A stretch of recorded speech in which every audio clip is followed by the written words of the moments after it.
we present I'm Sorry I Haven't a Clue, a panel game. And your chairman this week, Barry Cryer. Hello again. Once again, we're gathered here to perpetrate this monstrous panel game. In the blue corner, Graham, hello, Cheeky Garden, and Joe, hello, Sailor Kendall. Their opponents, Tim Brooke, hello, Taylor, and Bill, goodbye, Oddie. Now, normally, we start with a musical round, and I'm afraid this week is no exception. In this round, ladies and gentlemen, I'm going to ask each team to sing a song, but they'll have to sing it as animals. Can't do it? Can't do it?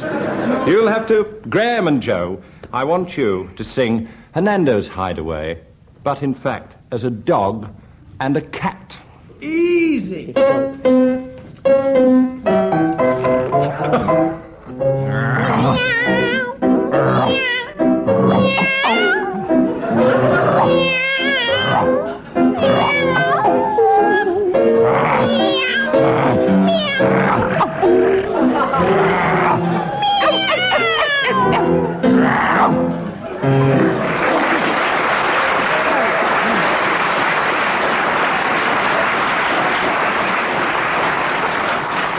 Never been so embarrassed in all my life. Well, He 2 said a points. dog and a cat. 2 points and a slight dose of mange, and I ask Tim and Bill to sing Volare, but in fact in the roles of an owl and a parrot.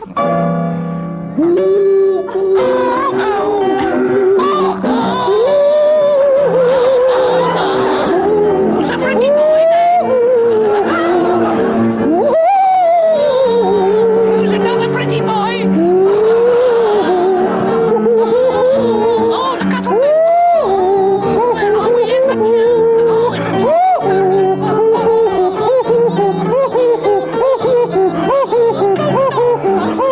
I'm stuck.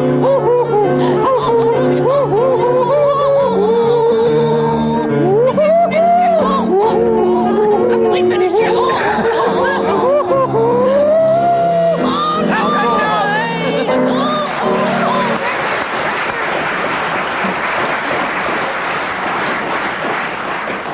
Finest example of teamwork since Raquel Welch. I declare them the winners, if only for stamina, by 3 points to 2. Here we're going to set up the feature for later in the programme, our late arrivals. We want some silly names, ladies and gentlemen, for the people who are going to arrive at the Fishmonger's Ball.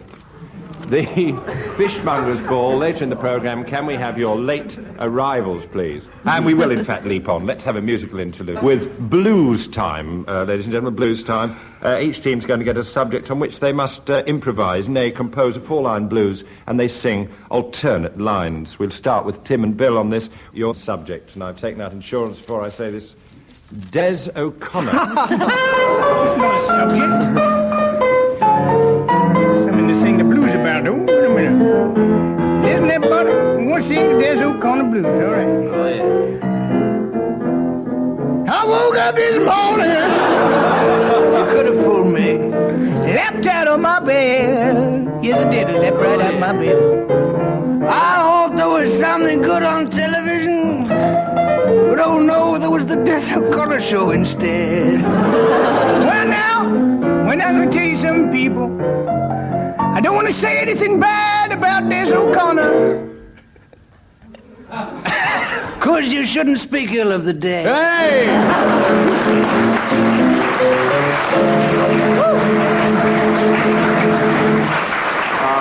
Sorry, Mrs. O'Connor. Des O'Connor in drag has just left the studio.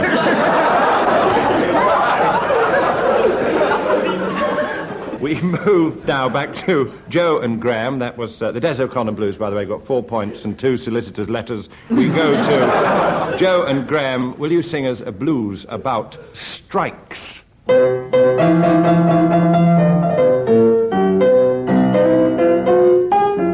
woke up this morning, man.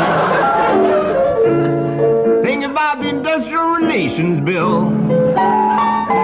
Oh, yeah. Yeah.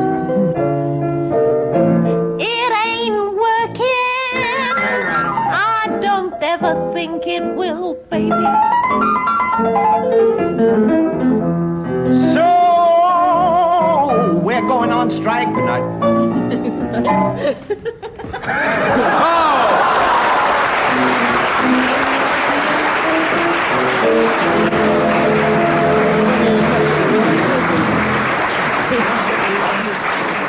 For everyone at home, they walked off. Shabby but effective, shabby but effective. You won that round by 1 point, Joe and Graham. Well, we move to misleading readings. Misleading readings, our next round.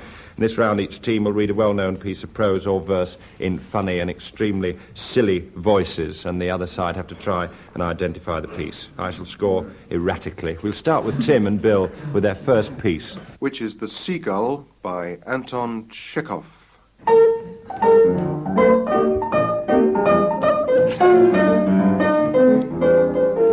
Won't be very nice if someone meets her in the garden and tells Mama. Bring the tea in as well.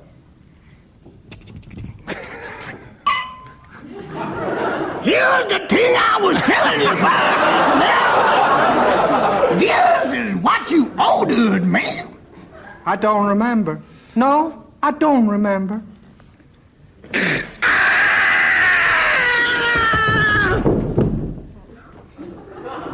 That's nothing. You could have fooled me. Must have been something my medicine chest is going off. Don't worry, man. Just as hang on, I'll go out and see. Just as I thought, a bottle of ether done gone bust. Hums. Again, I stand before you, enchanted. Oh, it frightened me. It reminded me of how, everything went dark for a moment. The fact is, Konstantin Gavrilovich done shot himself. That could be a clue. Could be a clue. Konstantin had shot himself at the end of that piece. Ah, yes, you see. And are we surprised? Not a bit. Is it by Chekhov? It is. Is it? No sex, please, we're British. Warm. Chekhov! Seagull. Language, Bill, language. The Seagull. The seagull quite The seagull is quite Rookery correct. Nook. The seagull is quite correct. Oh, I think a resounding 5 points all told for Joe and Graham, and now it's Joe and Graham's turn. With Pygmalion by George Bernard Shaw. Could we please have some Scottish music?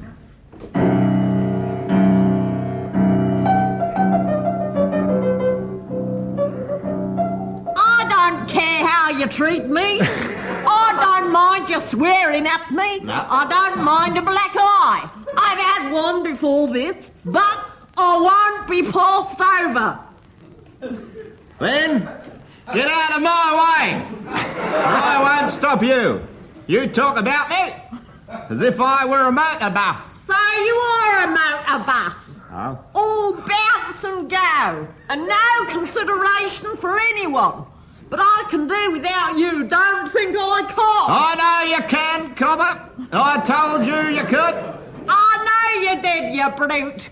You wanted to get rid of me. Liar! Thank you. You never asked yourself, I suppose, whether I could do without you. Don't you try to get round me. You'll have to do without me. The end.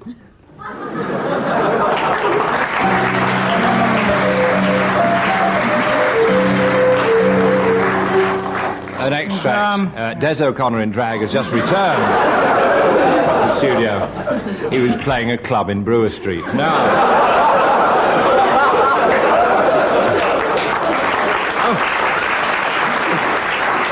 We returned. You remember the plot? We returned. I have no idea what they were That was an talking extract from Dr. Dinkham's casebook, but you have to guess what it really was. There was a reference to being passed over at the beginning. Yes. Sounds religious. Passover. Jesus Christ Superstar. No. Australian Superstar. Australian. Rolf Harris Superstar. Don't think Australian will help you, couldn't be Bill, that. at all. Bit of a pig. Pig. Oh. So. Too much It was of a hell of a clue bore, I know, but... there. Porky and Bess? No. Which it isn't. I'm sure you know jokes this like that. Bernard Shaw, I know it, yes. I see. Sure I does. Pig, Yes. the pig cart. No.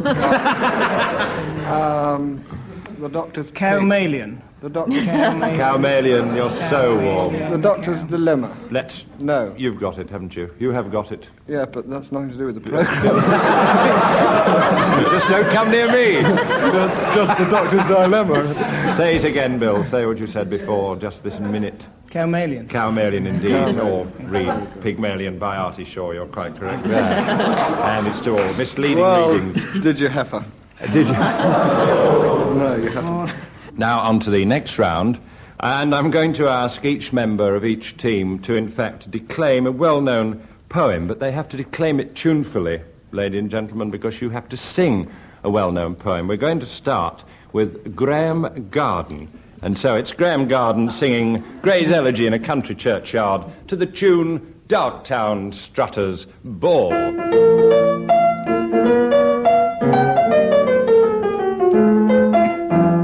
Tolls the knell of parting day, the lowing herd winds slowly o'er the lea. The ploughman homeward plods his weary way and leaves the world to darkness and to me. Now fades the glimmering landscape on the sight, and all the air a solemn stillness holds, save where the beetle wheels his droning flight, drowsy tinklings all the distant folds, save that from yonder ivy mantle tower the moping owl does to the moon complain.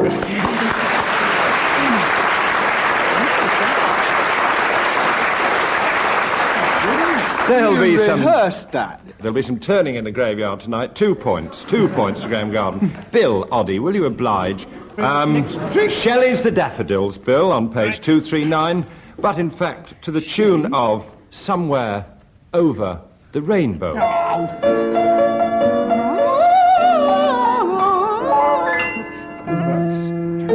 I wandered lonely as a cloud that flies on high, o'er vales and hills, when all at once I saw a crowd of hosts of golden daffodils beside the lake, beneath the trees, fluttering and dancing in the breeze, continuous as the stars that shine and twinkle on the Milky Way. They stretched in never-ending line along the margin of the bay. 10,000 sought a glow,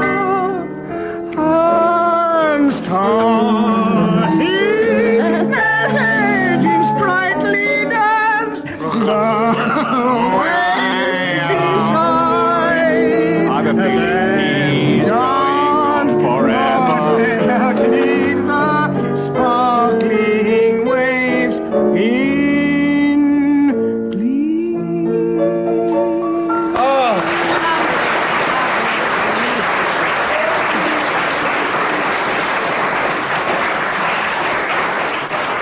We've reached the end of the rainbow. 4 points to Bill Oddie, and of course it's just been pointed out to me that The Daffodils was of course written by Wordsworth and not Shelley. Just checking that everybody was taking notice. And now, Joe Kendall, I'm going to ask you to procure your book, page 26, Blow, Blow, Thou Winter Wind, by William Shakespeare, better known as Percy Bysshe Shelley, and to the tune of If You Were the Only Girl in the World.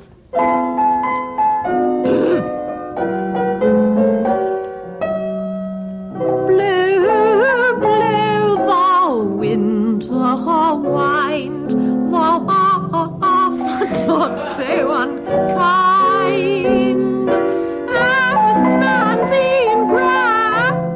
ingratitude. Thy tooth is not so keen because thou art not seen, although thy breath be rude.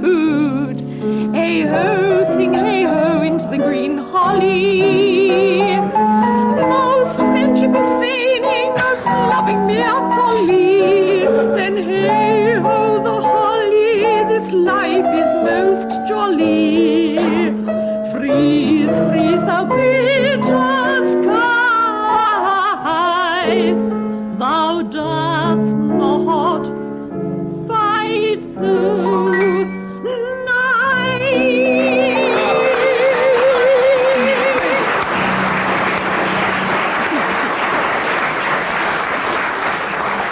Joe, good wasn't the word for it. 2 again for that. Now, Tim Brooke Taylor. I've done mine. Tiger, Tiger, by the well-known spy, William Blake, to the tune of Around the World. Is that 80 days, Tim? Yes. I'll search for you, that one. Tiger, tiger, burning bright in the forest of the night.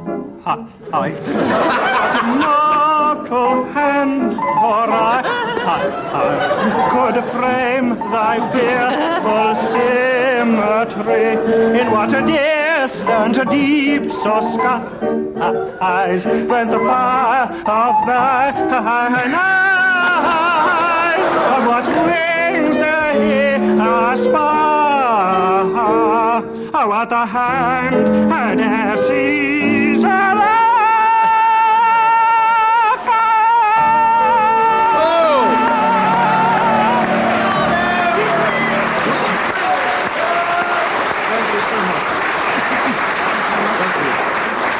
And now, Paradise Lost to the tune of Mary Had a Little Lamb. Those trousers did you the world of good, Tim. No, they didn't. Well-known tenor marked down to 7.5. Tim Brooke Taylor, a resounding win for Tim and Bill by 8 points to 4. Pull up your socks, Joe and Graham. Now for a rather bizarre item entitled Tag Wrestling. I think I ought to explain that. Tag in this instance meaning tagline, punchline, final line.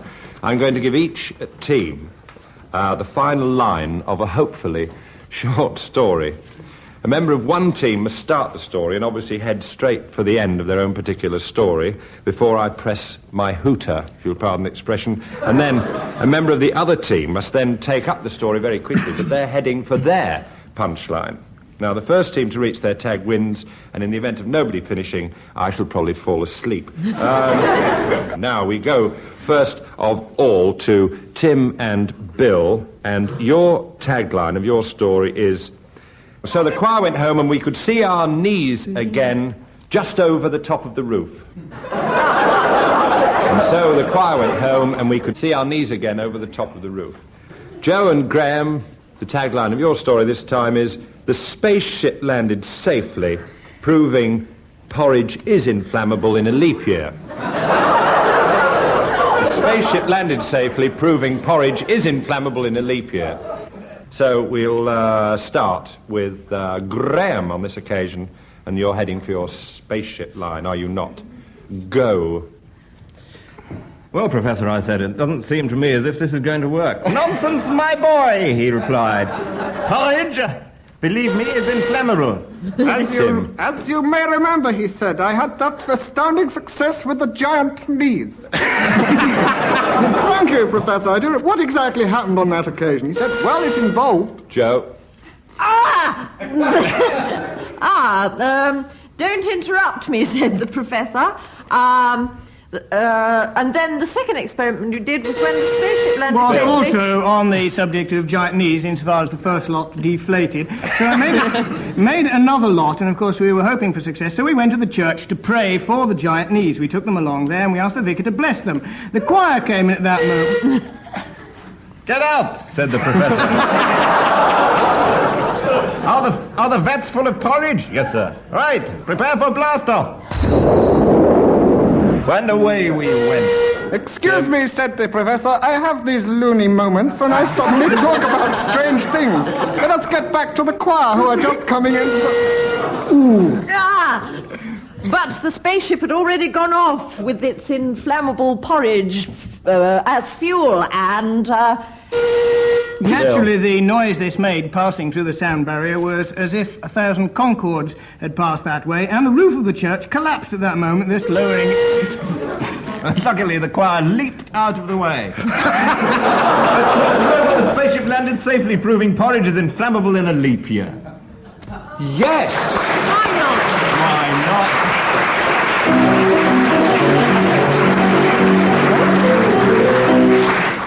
Can you believe it? They did it. They did it. And our next round is, in fact, for want of a better word, a musical round. Ladies and gentlemen, musical round. In this round, I'm going to ask each team to play a duet. The instruments concerned in this debauch are, in fact, a violin and a Swanee whistle. I'm going to be drunk with power here. I've got to try and recognise the tune they're playing. If I recognise it, they score points. Tim Brooke-Taylor wants to leave the studio. Because we're going to be embarrassed anyway, I think for our sake, can we point out that the violin is not tuned? Otherwise, we'd have no trouble playing what everyone else. So, in fact, I And think neither is the Swanee whistle, as you can hear. Bill having the Swanee whistle and Tim having pointed out the violin is not tuned, I'm going to ask Tim and Bill to commence with a duet and a tune. And I'm going to see if I can ascertain the tune.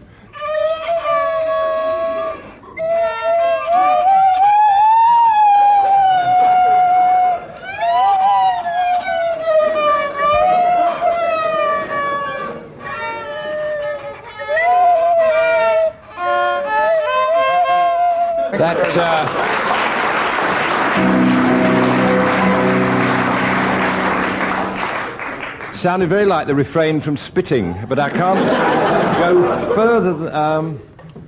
can you give me a clue? Was it a ballad? You might have heard it You might have heard it the day before today. I might have heard it the day before today. Yes. Is that a cunning clue to yesterday? Yes. I'll give you 2 points for that, and will in fact ask Joe and Graham, instruments akimbo, to play their duet. The Albert Hall is just catching.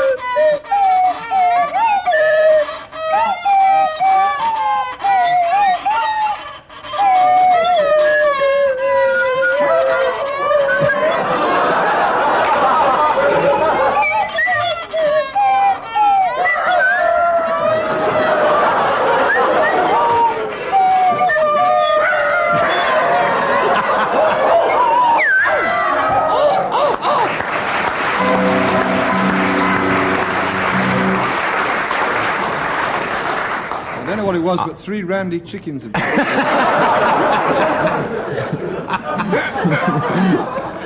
It wasn't worth 3 randy chickens, was it? That old Croat folk song? No, no.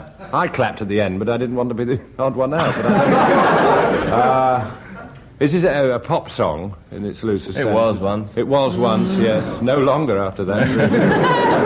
A recent pop song, was it? Yeah, it gave me a nasty freight. It gave you a nasty freight. Freight.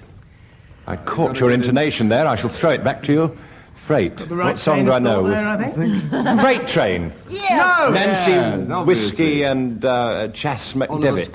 Chas McDevitt. Absolutely right. I recognise it. I'm going to give you 4 for that. I'm going to give you 4 for that. He said maliciously. Thank you, people with taste and The discrimination. mutiny is breaking up. Mutinies Wednesdays and Saturdays only. Now, God bless you, Groucho. We race on to a round rather archly entitled What a Carry On, in which members of our teams are going to be asked to sing songs and they can stop on a word of their choice in the lyric. This has to be followed on with the song starting with that word.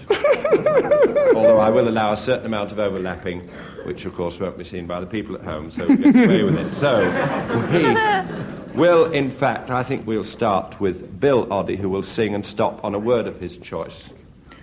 When you begin, it brings back a night. And day, you are the one, only you. Are my heart's desire. Was that desire or delight? Should be delight. Desire. It should be delight. I'm going to give you a point for that. Delight. Joe and Graham, because Tim should have said delight there. I'll give you a point. Carry on from delight, please, Graham. Sorry, Tim, not desire. No, perfectly right. Now just look at light. Delightful to know and heaven to kiss. Just allow that, yes. Kiss is my lucky day.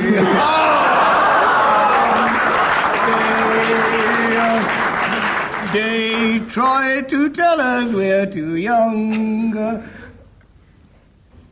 Then springtime, am I?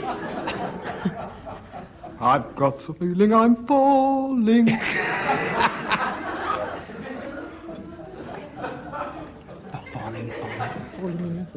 Falling in love again. What have I to do? Never wanted to. But I've got them. Lovely black eyes. Oh!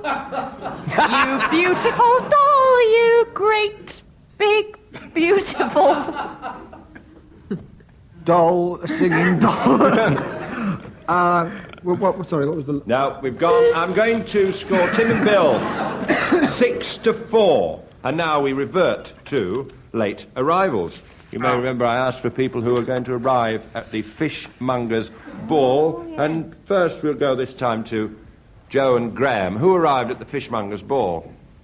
The next arrival at the fishmonger's ball is Mr. Ian Chips and his dog, Scamp Ian Chips. Like it. The next arrival at the fishmonger's ball is Mr. and Mrs. Itted Place and their son, Phil. Oh. Itted. Scampy. Floundering on that one, I like that. Arriving at the fishmonger's ball next, Mr. and Mrs. Urbank. Their two children, the budgie, the cat, and the dog Urbank. They're two children. Mr. and Mrs. Hiram E. Butt and their son, Hal. Oh! And also, a touch of royalty to the occasion, the Queen of the Basques. Listen carefully, Madame Shark and their son, the Basque King Shark. Oh! I will score that 7-6 A in late favour. arrival Oh! at the fishmonger's ball. It's running at Hoping to get a laugh, so be kind to him. Mr. and Mrs. Sleep in the subway, darling. And their dog, Fish. Who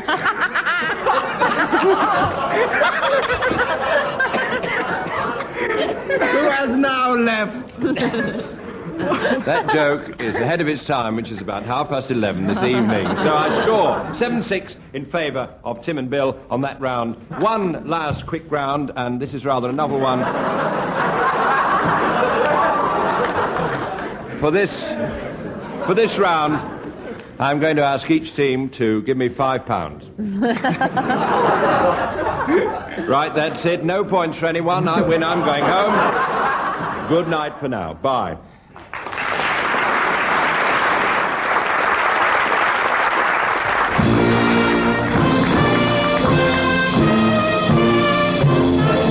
Barry Cryer at last managed to say goodbye from Tim Brooke Taylor, Graham Garden, Joe Kendall, Bill Oddie, Dave Lee at the piano, and producer John Castles.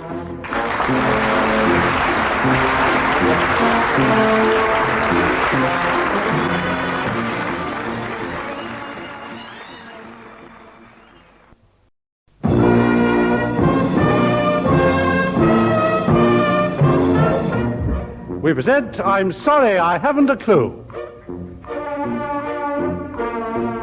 Your chairman this week, Humphrey Littleton.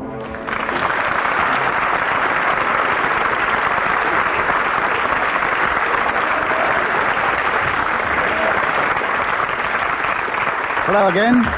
This next half hour is hopefully described as a panel game involving two opposing teams. On one side, Graham Garden and John Cleese.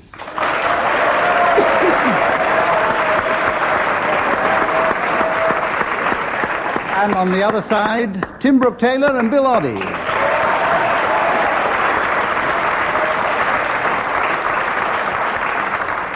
I shall be conducting the game, marshalling the crowds, keeping the score, and hoping devoutly that we all emerge intact at the other end.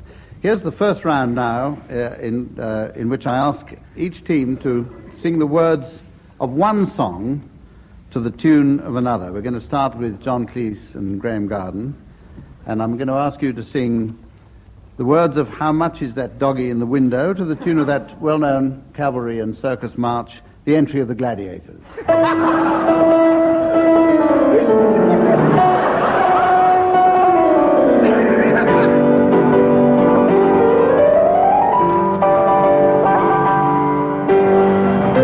How much is that doggy in the window? The one with the waggly tail. How much is that doggy in the window? I do hope that doggy's for sale. I must take a trip to California and leave my poor sweetheart alone. If he has a dog, won't be lonesome. And the doggy will have it all. How much is that doggy in the window? The one with the waggly tail. How much is that doggy in the window? I do hope that doggy's for sale. Quite enough, we shouldn't have to sing any more because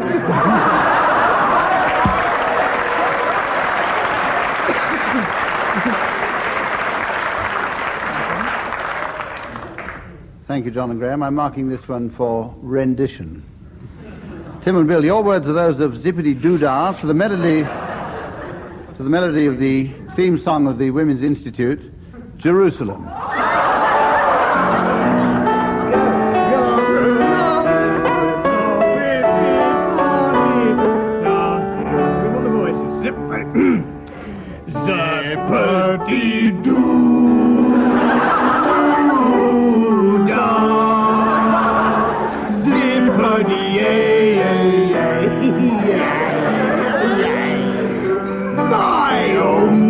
What a wonderful day!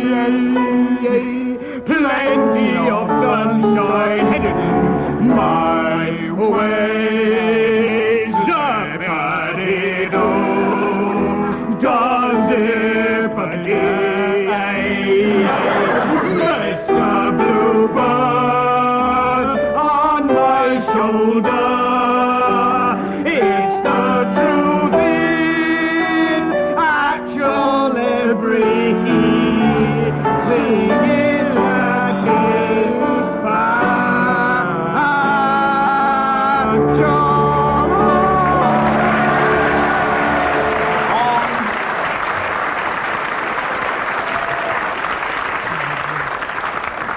I'm awarding Bill and Tim 1 for that, an award which has been given over the telephone by the Women's Institute themselves. John and Graham, 2 marks for your rendering. And we go on to a point in the thing where I have to announce that at the end of the game, at the end of the program, we're going to ask each team to announce people with silly names. And to give the players time to think them up, I'll leave it until the very end of the program before I ask for them, and I'll give them a bit of time to think them out. They're going to be asked to announce people, late arrivals, for the Farmer's Ball.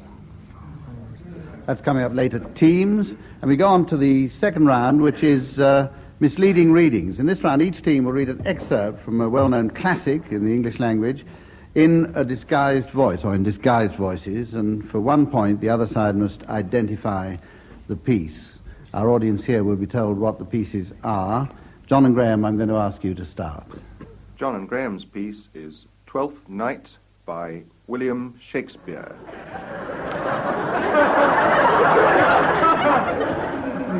John and Graham, can we have your piece, please? Some are born great. Some achieve greatness. What sayest thou? And some have greatness thrust upon thee. Heaven restore thee. Remember who commended thy yellow stocking. Thy yellow stocking? And wish to see thee cross-gartered. Cross-gartered. Go to, thou art made, if thou desirest to be so. Am I made? If not, let me see thee a servant still. Why, this is very, very midsummer madness. Yes.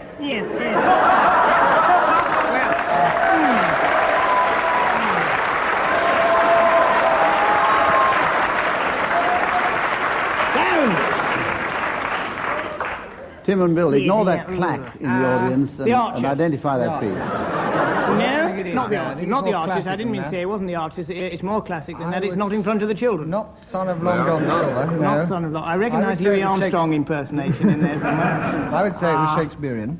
Yes, yes. Yes. And Bill knows it. Richard the Third. No. Bill. Midsummer Night's Dream. No.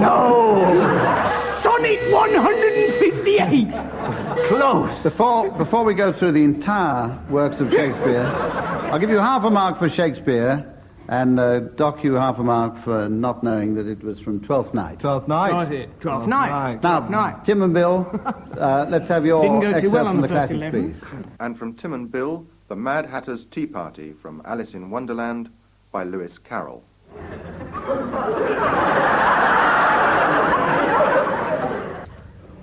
You might just as well say that I breathe when I sleep is the same thing as I sleep when I breathe. What? It is the same thing with you, isn't it? Yeah. What day of the month is it? It's the fourth day of the month. 2 days wrong. Told you, butter wouldn't suit the works. It's your best butter. Yeah, it's best butter, but some crumbs must have got in as well. You shouldn't have put it in with the bread knife. What a funny watch. It tells the day of the month and doesn't tell what o'clock it is. Why should it? Does your watch tell what year it is? Of course not. That's because it stays the same year for such a long time together. It's just a case with me. I think I'm going out for a cup of tea.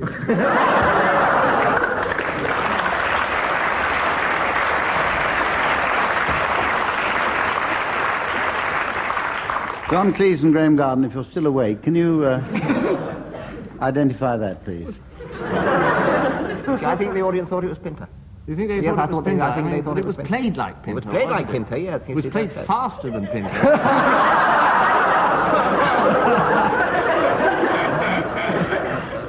Read a Pinter player do. Right. Let me have the answer in 5 seconds, please. It's the long, boring play. It's an autobiography of Wilson, Keppel and Betty by Very close. I think by Stanley Baldwin's second son. No. It's in fact from the Mad Hatter's Tea Party, Lewis Carroll. No. Really? Well, this is the time now when I give each team a subject on which they must improvise a calypso, singing alternate lines, and I mark out of 2 marks for wit and for presentation and expression and the rest of it. I'm going to ask, first of all, Bill Oddie and Tim Brooke Taylor to do a calypso on wife swapping. What's that? I don't know anything about that. Anything I sing is fairly fictitious. Keep it going. Got your voice on? Here we go. Nearly there, with you in an hour or two. Wait a minute. I went to a party and swapped my wife. It was the best time in my life. I really did have a lot of fun. For my swap, I got 2 for 1.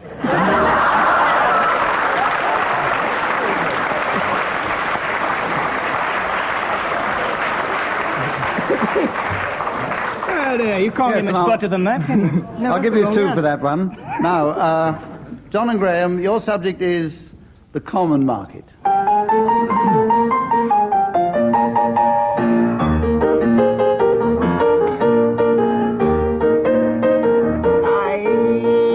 thought about the common market yesterday. Oh, it seems such a long way away. There's only one question I want the answer to. What on earth will Pompey do?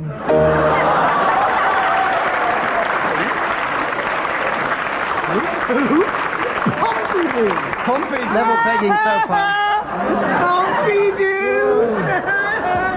Level pegging so far on this round. We go back to Bill and Tim. And if you'll do one now on Come Dancing.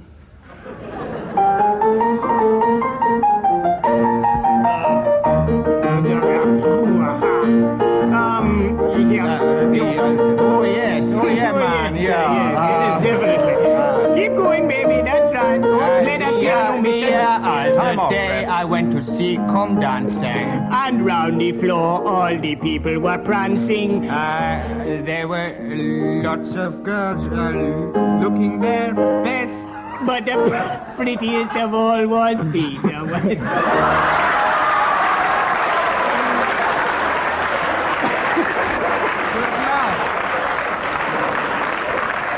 Yes, a libel action. 3 marks out of 2 for that. And now, John and Graham, one from you on the Olympic Games. The last Olympic Games were held in Rome, which is a long way from home. This lot'll be at Munich town. Munich City. Oh, And I also think that Peter West is pretty.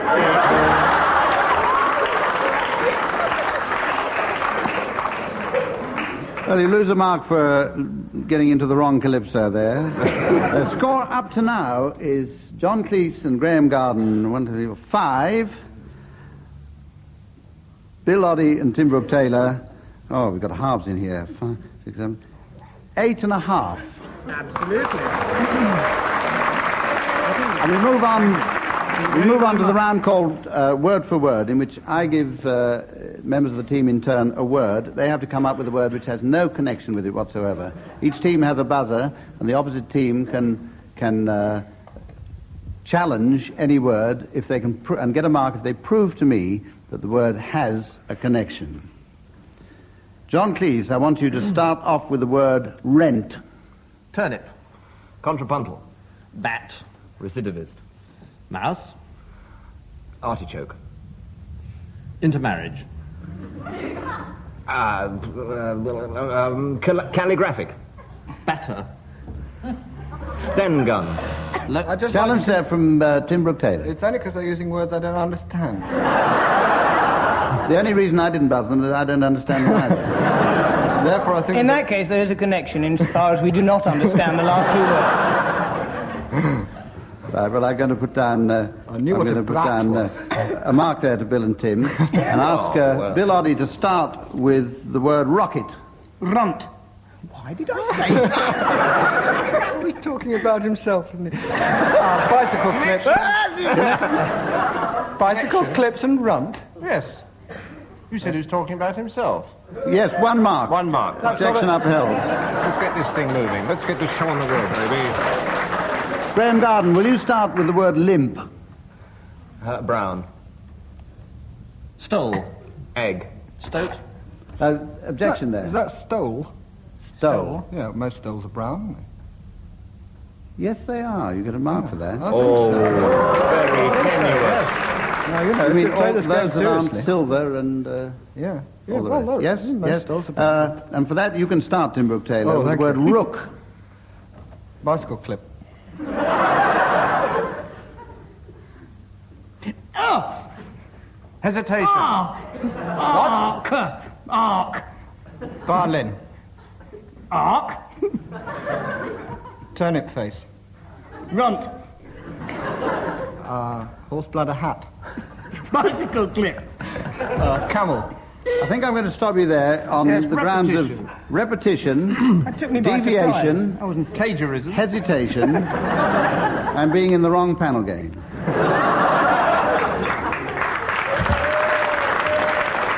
I think it's time to hurry on to the next round, which is one which, for want of a better name, we call Spot the Noise. And this time I shall ask each player to listen to a selection of BBC sound effects and on the spur of the moment to invent a story or situation to match them. I'm going to start with John Cleese and number 1 sound effect, please.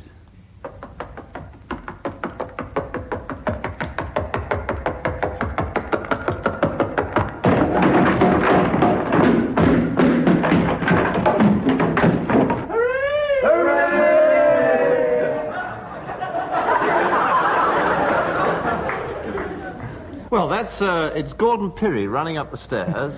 He runs up one flight and then he runs along a completely flat passage, but pretending that he's running upstairs, which you can tell from the change in rhythm. Then he opens the door and finds himself in a very small cupboard, where he attacks MacDonald Hobley, knocks him senseless with a small wooden instrument that is not easy to absolutely distinguish, but I think it may have been a lute. And then he comes out to the cheers of only 4 members of the Luton Girls Choir. The others have our service. Luton Girls Choir. In this round, I'm not going to attempt to do the judging myself. We have a sensitive machine up here which will measure the volume of the audience's reaction. It's called an eardrum.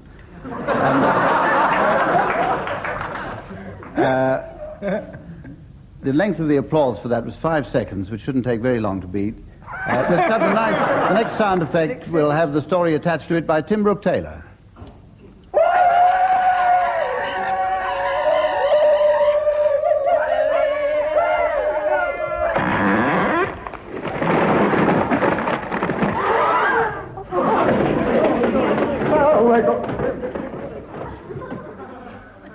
Oh, yes. That's members of Parliament going into the lobby to vote. Isn't it? Complaining about indiscipline in the trade unions. That's what I think it is, going into the lobby to vote. Oh, come on. You've got 6 seconds.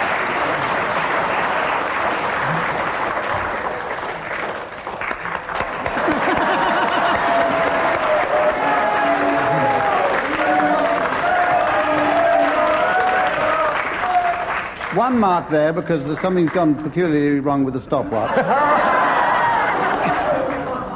And we'll have the next sound effect for Graham Garden, please.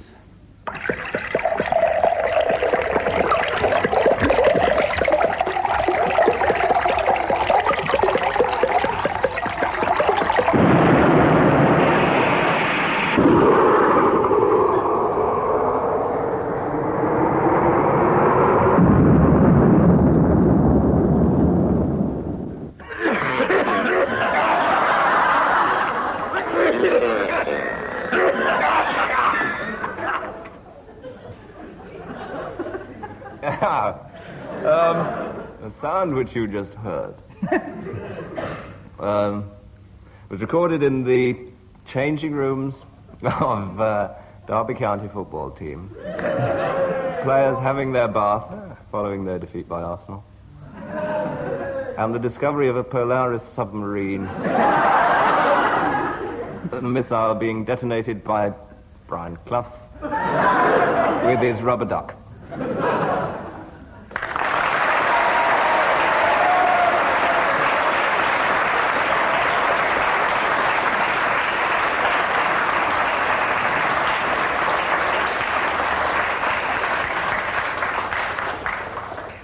10 seconds of rather half-hearted applause there. See if we can give him 3 marks. That's good. And the fourth one now for Bill Oddie, please.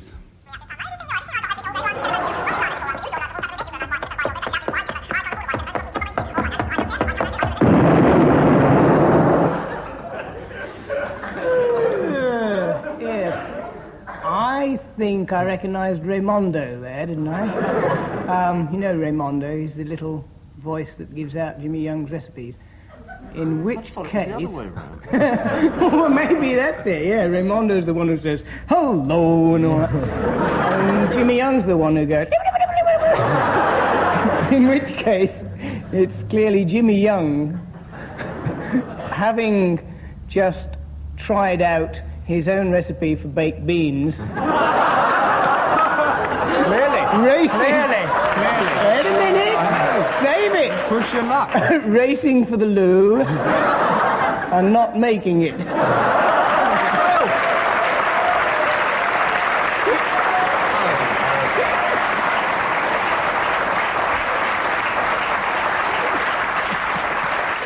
That's very unpleasant, isn't it?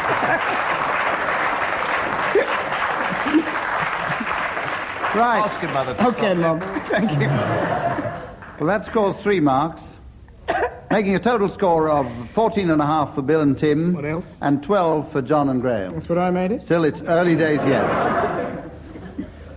Well, now we come to the round of impersonations, and here's the round in which one member of each team has to impersonate a well-known person, impersonating another well-known person, reciting a nursery rhyme. And the members of the team who've been chosen for this week are, for John and Graham's team, Graham Garden, who I would like to give an impersonation of Richard III, impersonating Ken Dodd, reciting Tom Tom the Piper's Son. Yeah.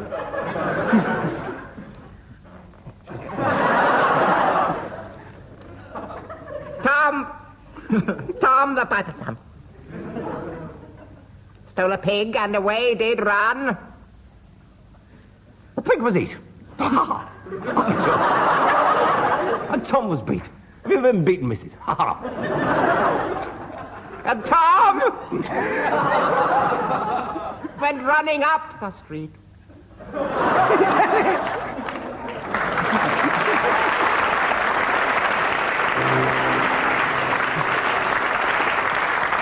Thank you, Graham Garden. Over now to Bill Oddie on the other side, who's going to be asked to impersonate Frankie Howard, impersonating Mickey Mouse, reciting Bar Bar Black Sheep. Yes. Hi there, Frankie. That's not bad. Not bad for Frankie Howard. It's not bad for Frankie. Now let's get Mickey. Hey? No. Well, here we go. Yes. No, shush. Bar Bar Black Sheep. Hey? Have you any wool? Yes, I have. No, I haven't. Yes, sir. Yes, sir. 3 bags full. Ooh, 1. Wait. No. Hush a minute. There we are. 1 for the master. 1 for the dame. And 1 for the little mouse who lives down the lane.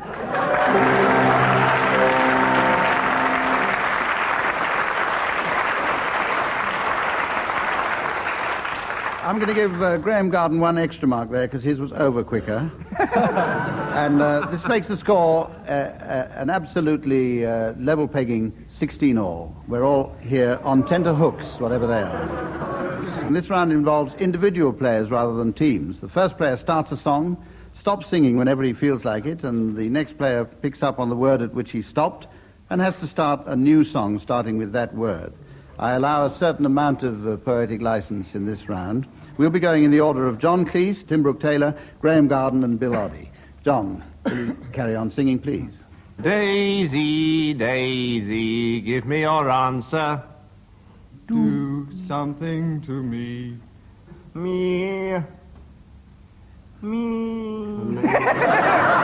name I call myself far a long, long way. Way down upon the Swanby River.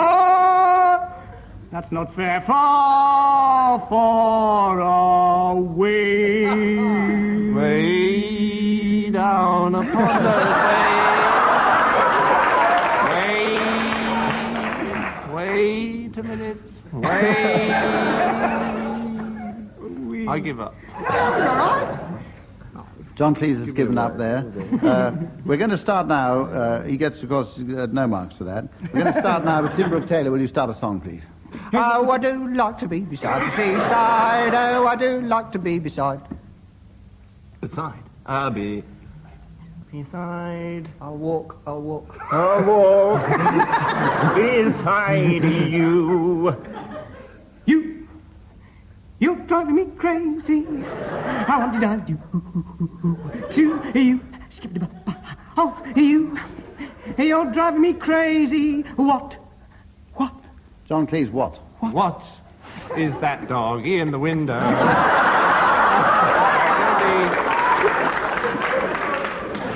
Waggly. Tic-tac. We'll restore your mark for that. Gypsy Zoo. Wiggly waggly gypsy zoo. Something like that. Enough of the wiggly waggly gypsies. We've restored John Cleese's mark there, and we've given 2 marks each on that round. I think we could try. And we go on now to the round which I spoke about early on, which is the last round in the program. And this is the one where I asked the teams to announce the late arrivals at the farmer's ball with names of their own invention. And we'll kick off this one with John and Graham. Mr. and Mrs. Tree Farmer and their son, Paul Tree Farmer.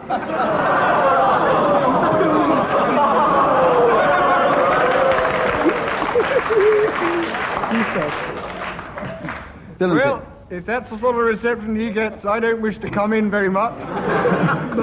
But I'd like to introduce at the farmer's ball Mrs. Suitical and Farmer Suitical. He should be at the chemist's ball. He's also going on later to the chemist's ball. He should have gone there first. And Mr. and Mrs. Liza, all together now. And their son, Ferdy. Not to mention their friends from Scotland, the Muckspreaders.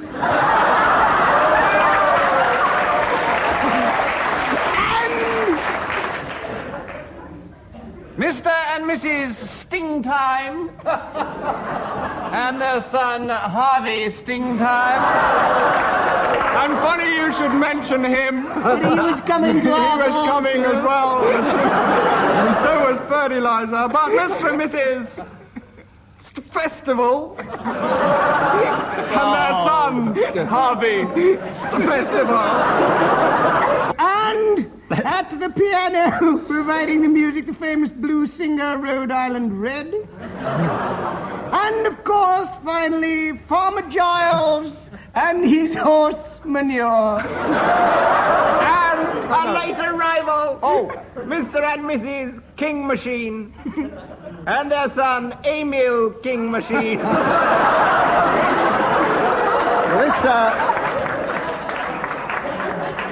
This is where it's my job to add up the score. And at the present standing, Bill and Tim win by a short head with 22 over John and Graham, 21. Fix.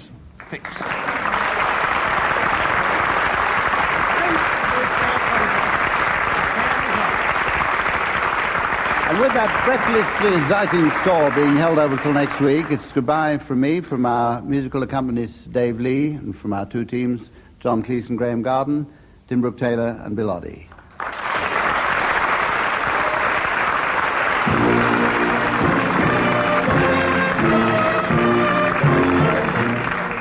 Humphrey Littleton bidding a fond farewell on behalf of Tim Brooke Taylor, John Cleese, Graham Garden and Bill Oddie. Dave Lee was at the piano and the producer was John Castles.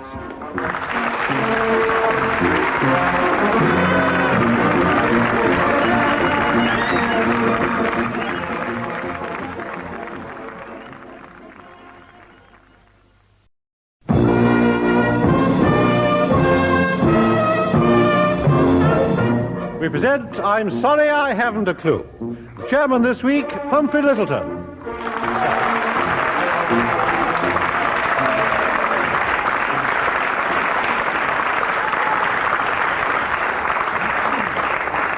Hello again. Well, this, for want of any mentionable description, is a panel game involving on one side John Cleese and Graham Garden.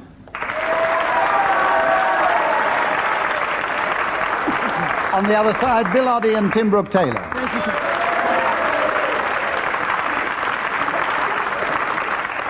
I have in one hand a sheaf of intellectual problems and a score sheet, and in the other a buzzer with which I shall vainly hope to control the proceedings. And here we have the first round in which the teams blend or insult, whichever way you look at it, the talents of Matt Munro and Percy Edwards, singing a duet as animals, which I shall specify. I shall judge this round on intonation, expression, and diction. John Cleese and Graham Garden, you will please sing Whispering, that old signature tune of Roy Fox, which you no doubt recall, as a dog and a chicken.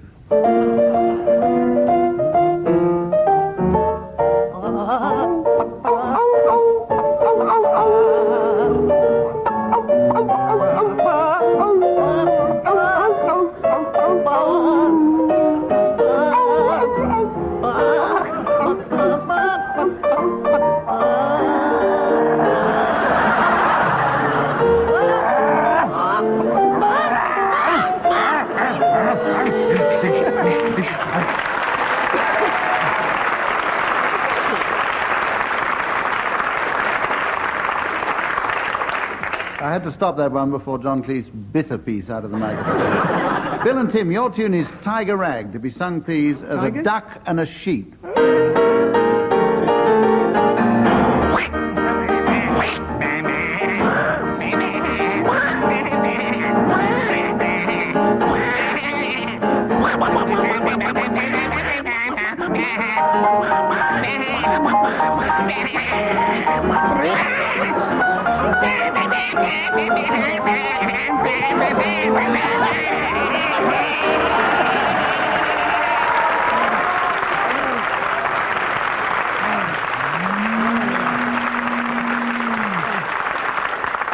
Well, on mature consideration, I've awarded 2 marks to each team and 10 to Dave Lee. Here's where I tell you that at the very end of the program, the teams are going to be asked to announce people with silly names. And to give the players time to think them up now, I shall be announcing right now that the silly names have to be appropriate to late arrivals at the doctor's ball. So they can ponder on that if they have a moment's time. And we go on now to a variation on one of the problems which we've had in this program before now. And in this round, each team will be asked, instead of reading an excerpt from the classics, they'll be asked to sing one in operatic style. And for 1 point, the other team has to try to identify the major work from which this piece comes. And we're going to start once again with John and Graham. If you will launch yourselves now into an operatic version of your piece. And John and Graham's piece is She Stoops to Conquer by Oliver Goldsmith. I have sent it to the landlady to keep it for you. To the landlady. The landlady. You did. I did. She's to be answerable for its forthcoming, you know. Yes, well, she'll bring it forth with a witness. Wasn't I right?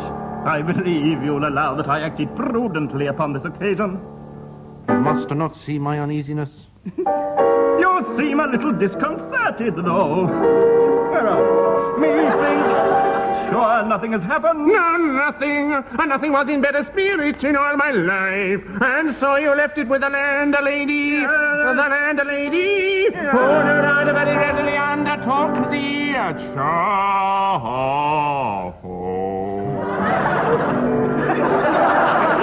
Rather too readily. She not only kept the casket, but through her great precaution was going to keep the messenger too.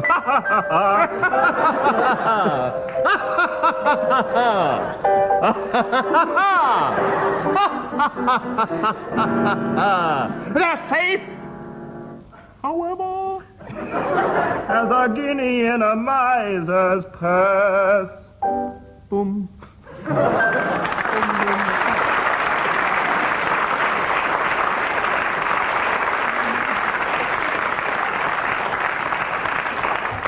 Well, I was expecting a duet. That turned out to be a trio there between John Cleese, Graham Garden and Brenda Guthridge.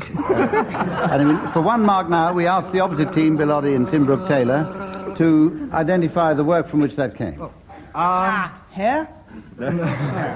I recognised the opera The Landlady, but I didn't get...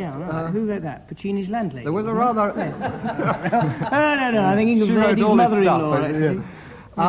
I would say it was Restoration. Yes. Aside from that, which was the clue, there was an aside. Aside, yeah, like that, yeah. Now it's up to Bill, who's got an English degree, to tell me one Restoration dramatist.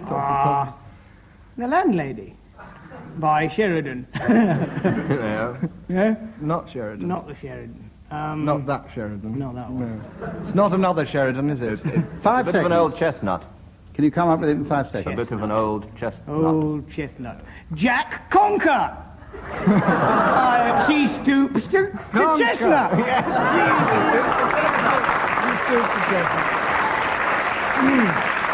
Well, you got your 1 mark there with help, and now it's your turn, Tim and Bill, to come up with your operatic excerpt. Tim and Bill's work is The Importance of Being Earnest by Oscar Wilde. Where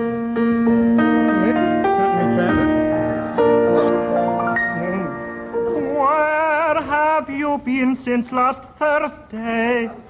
In the country. What on earth do you do there? When one is in town, one amuses oneself. When one is in the country, one amuses other people. It's excessively boring. And who are the people you amuse? The people I amuse. Oh, neighbors, neighbors, neighbors, neighbors. They are the people you amuse. Neighbors, neighbors, neighbors, neighbors, these are the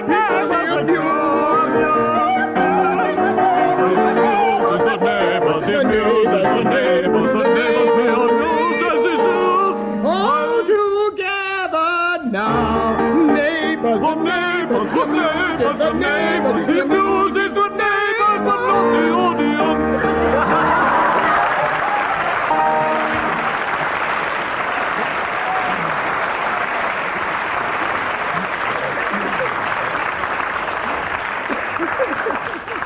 Thank you, John and Graham. How about that? The importance of being earnest.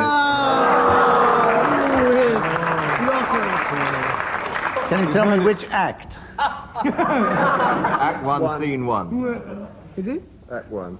Yeah. Act 1. Yeah, you've heard that opera before. You get your 1 mark for that. Level pegging at the moment. 3 marks each for each of the teams. And this is where we have the game word for word, in which I launch the teams on a succession of words, and they have to come up with words which have absolutely no connection. The other team can press their buzzers and challenge if they can prove to me a satisfactory connection between the words. I'm going to start now with Bill Oddie. And Bill, will you start with the word rocket? Pimple. Yes? Judo instructor. John Cleese has a challenge. Some judo instructors obviously will have pimples. I would have said most, yes. Yes. 1 mark to you for that. I uphold that challenge. And I now, will you wouldn't say start? that about judo instructors. I'd say it about rather pathetic people, but... Let's not go into Why a do you discussion, think people lengthy become discussion judo on instructors? pimples. They're tough and strong, John. To overcome their phobias about pimples. John and Graham, starting off with John, I want you to start with the word sturgeon. Elm tree.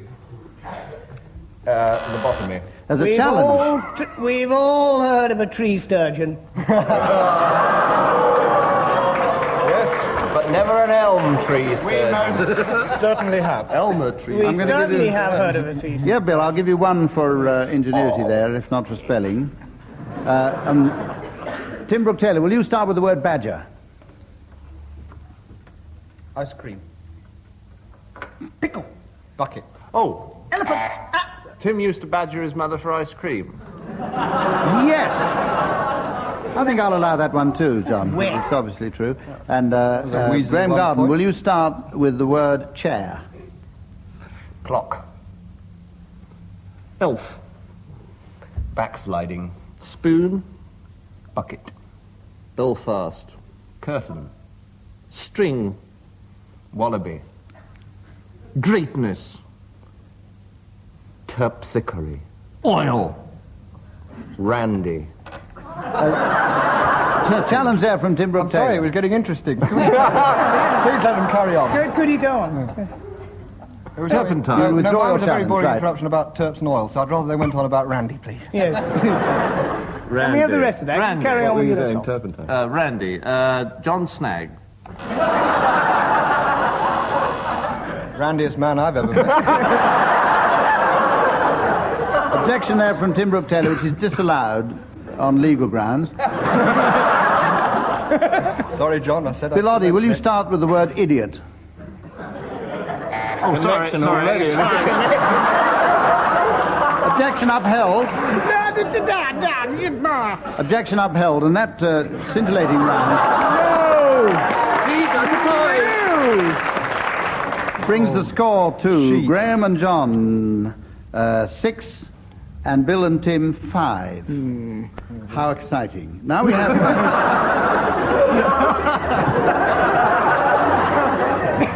Now we have a musical round, which is the one in which I give each of the teams a subject on which, on this occasion, they have to improvise a 3-line blues, singing alternate lines, and this will be judged for appositeness and ethnic feel. And we're going to start, I think, on this occasion with John and Graham, and you're asked to sing a blues on the subject of Basin Street. Well,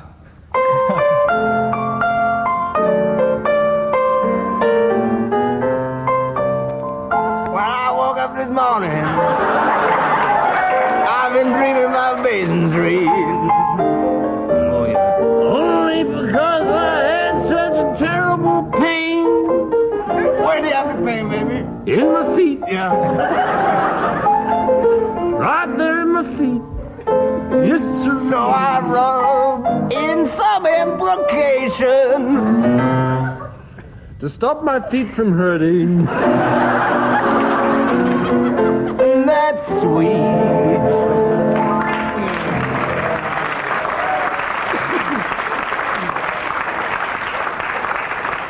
Should have David Hatch. I'll reserve my decision on that until I've heard Bill and Tim singing their blues on the subject of mothers-in-law.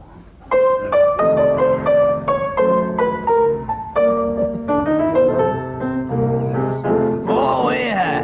Yeah. Maybe you tell more about mother-in-law. I'll tell you about my mother-in-law. You tell her. Ah, yeah, baby. You gonna tell me about the mother-in-law, Daddy. I woke up one morning.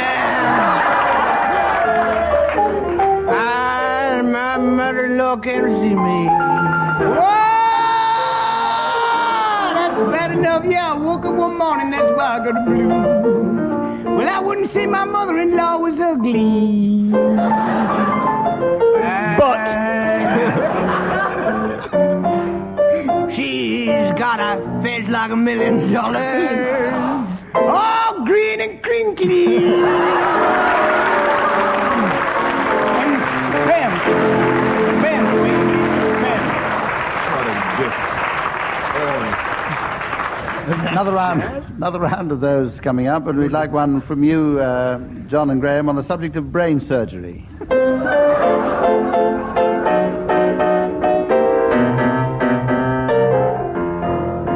I woke up this morning thinking about brain surgery. I just lay there in my bed, thinking about brain surgery. Yes, sirree. Well, I don't know what to make of it. But I sure laugh when I puts my head in the electroencephalograph.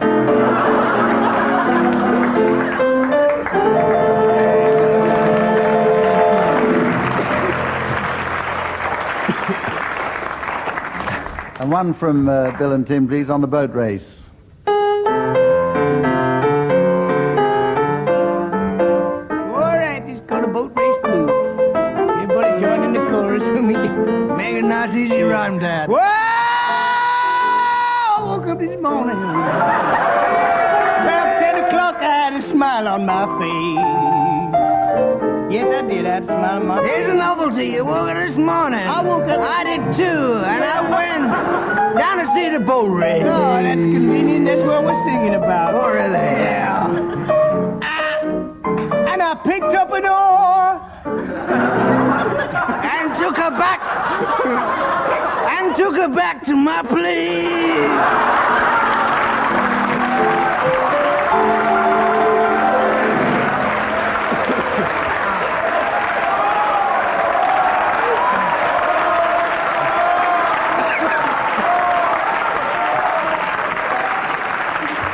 These are fictional stories. A round which puts Tim and Bill in the lead with 12 against John and Graham's 11. Now there's a round coming up now which I call, for want of a better name, Come Back, Mantovani, All Is Forgiven. This is where I'm going to ask each team to come in turn to the center of the stage and to play a duet on the violin and the swanee whistle. And we have the loan of a Stradivarius from the BBC for this purpose. And the object of this game is that I have to guess or otherwise find out what particular tune they're playing. First up, I think we'll have John and Graham.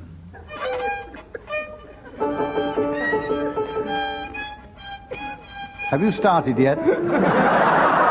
It's finished.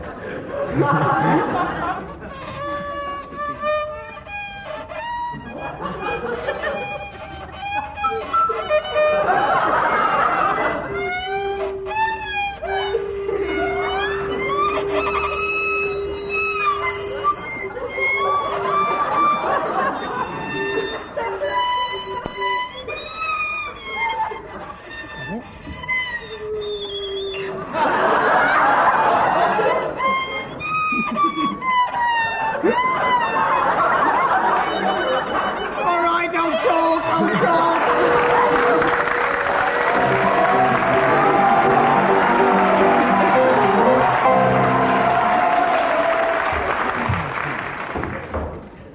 That was the second movement of a piece called Silent Night, and I wish it was, right? Oh, very good. I'm going to give them 2 marks for making that recognizable. Two strings on it. Good Well, God. he bust one. There were 3 when we started. Can't be expected to play with 2 strings, are they? Bill Oddie and Tim Brooke Taylor. 1, 2, 1, 2, 3, 4.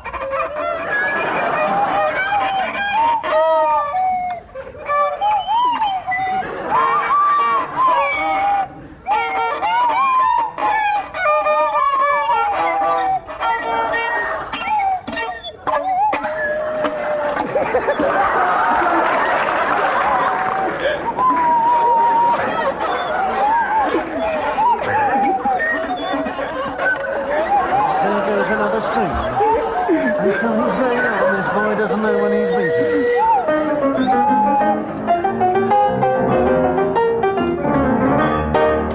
We got it.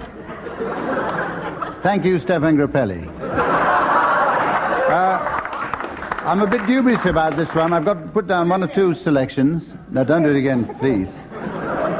Nola, No. No mark. Beethoven's Pastoral. Mersey Dotes. Closer. I still can't get it. It was actually The Beatles. the Beatles from me to you.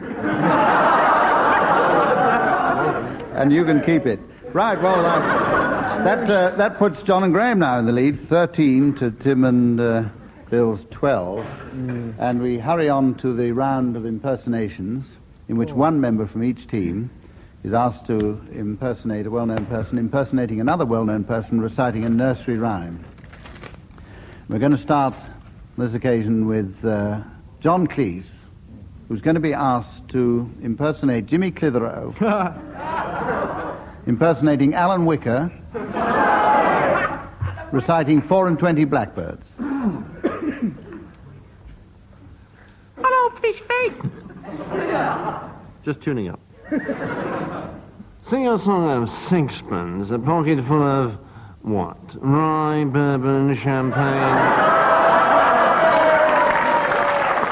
Who would have expected to find here in this Caribbean island 4 but 4 and 20 blackbirds baked in a pie? Hello, fish face. Go away. And when the pie was opened, the local parliament was quite surprised to discover that the birds began to sing. Hello, fish face. Hello, fish face. On and on and on. Thank you, and good night.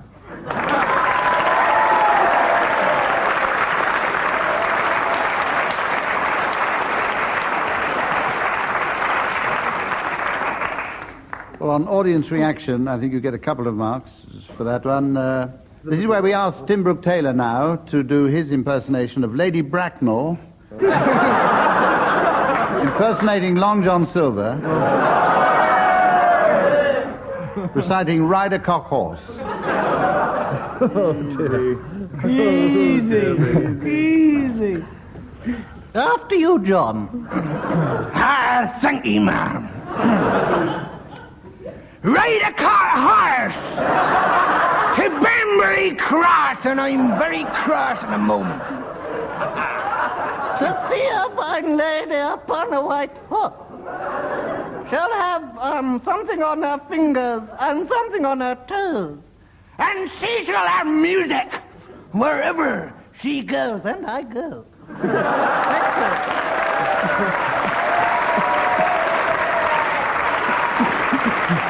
Thank you so much.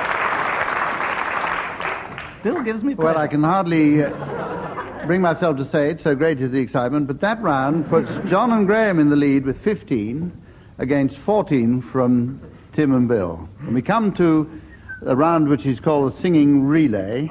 One player of each team starts off a song, and he and his partner must sing a duet, but each one singing alternate words. Any player who falters or messes up the game is banished from the BBC for life. And not only that, but 108 points go to the other side. Or 2, whichever is the greater. We're going to start now, if we may, with John and Graham singing your alternating version of Show Me the Way to Go Home. Oh, apt.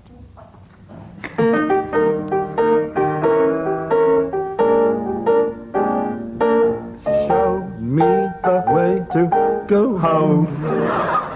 I'm tired and I want to go to bed. I had a little drink about an hour ago, and it's gone right to my head. Wherever I may roam.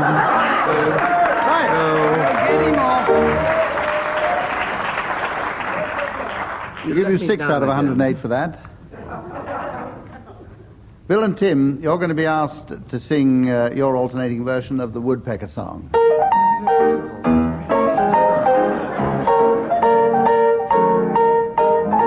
Ha, ha, ha, ha, ha, ha, ha, ha, ha, ha.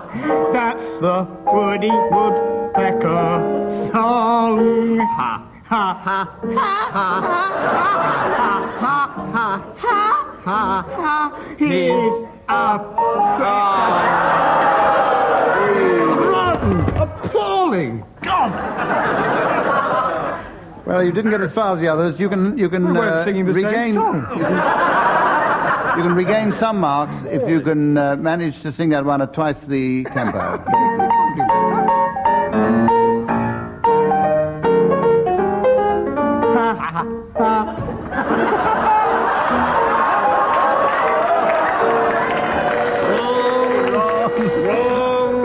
Bill Oddie and the late Tim Brooke Taylor, surprisingly enough, putting themselves in the lead there with a score of 22 over John and Graham's 21. You have a chance now to make up the score, because this is where we come to the time when I ask the teams in turn to announce the late arrivals at the Doctor's Ball.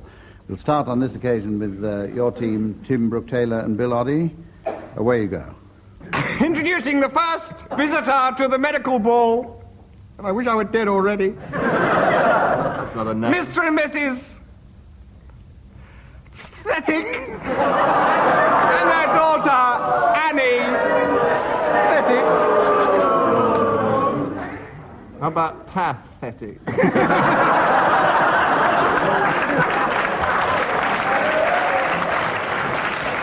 John, please. Pathetic. Mr. and Mrs. Dinderhead and their son, Carl Dinderhead. The next arrival at the Doctor's Ball from the north of England with a northern accent, Uncle Biotic and Antibiotic. Graham? Mr. and Mrs. Ake and their son, Tommy Ake. And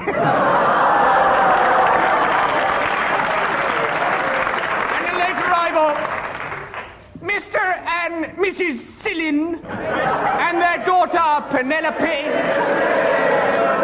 Penelope. So familiar. Australia. Penny. Any advance on Any more? Penelope Silly? Mr. and Mrs. Owen Agnosis.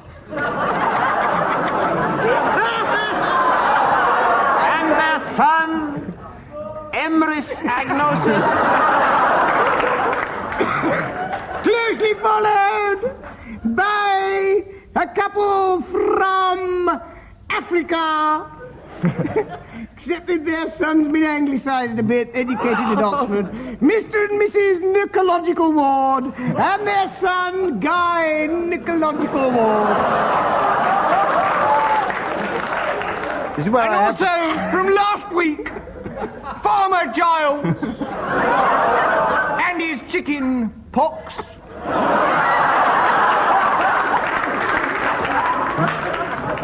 Score at the moment. Mr. and Mrs. Aritas and their son. A very popular lad. Everyone knows it. Don't stop, we've got plenty of time. This is where the score is... And finally, Mr. and Mrs. Fisherlim and their son, Artie Fisherleg. Which brings the score... Mr. and Mrs. Kitis and their son, Brian Kitis. to a win for John Cleese and Graham Garden.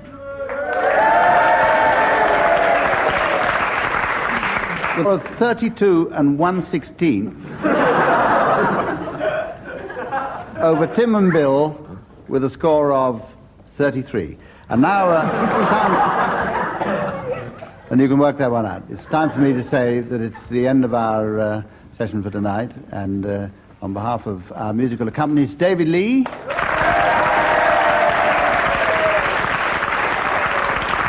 John Cleese and Graham Garden,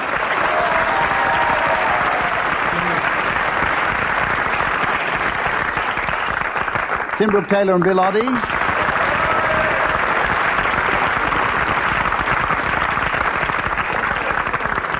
and me, Geographer and their son Raymond. I like that. And me, Humphrey. I'm now going on a 6-month holiday, Littleton. Goodbye now.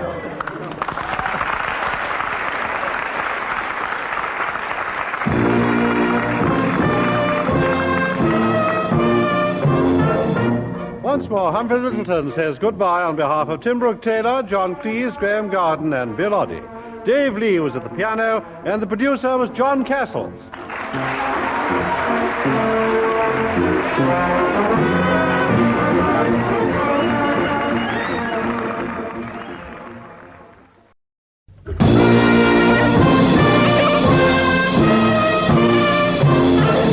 We present I'm Sorry, I Haven't a Clue, a panel game. And your chairman this week, Barry Cryer.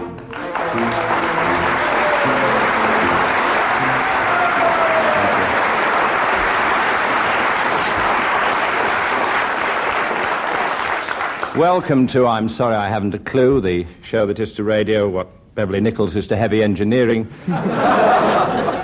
It's a closely knitted panel game played to clearly defined rules, and I'm, of course, the lovely Duchess of Bedford.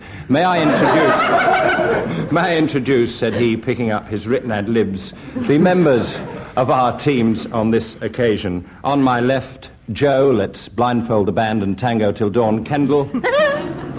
Graham, pass me a suture or suit yourself garden. And opposing them, Bill, a man's only as tall as his shadow, but where's my shadow gone, Oddie. And Tim, please stop calling me bleachy head, Taylor.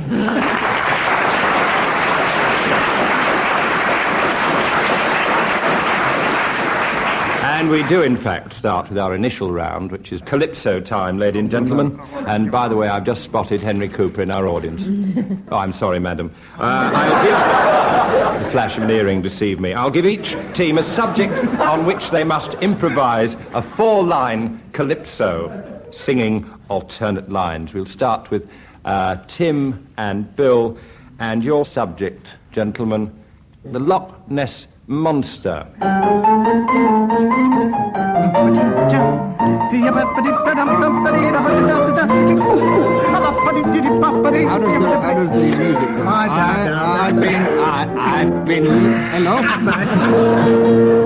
I've been looking for the monster Loch Ness. Tell me, did you see him? Yes.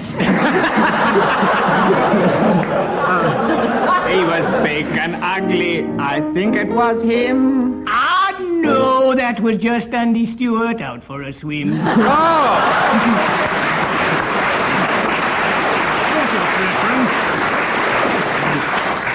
4 points, hitting hard. Back to Joe and Graham. Oh, now, the Snowdon Aviary. The Snowdon Aviary.